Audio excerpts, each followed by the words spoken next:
What would make an entire school walk out?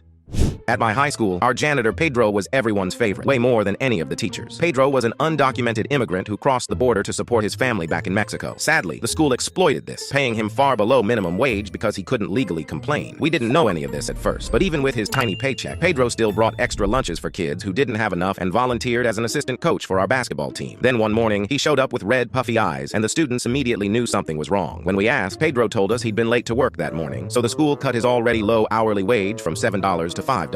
This meant he could only afford to send one of his daughters to school, and he was heartbroken about having to choose between them. The entire school was furious. At first, the staff tried to brush it off, but that didn't last long. One by one, students refused to go to class. We staged a full-on protest for him. As Pedro watched, he broke down in tears, overwhelmed by the support. Word spread, and soon parents joined in. Even some teachers sided with us. The principal eventually caved under the pressure, and Pedro's wage was raised to $10 an hour. It wasn't perfect, but it meant both of his daughters could stay in school.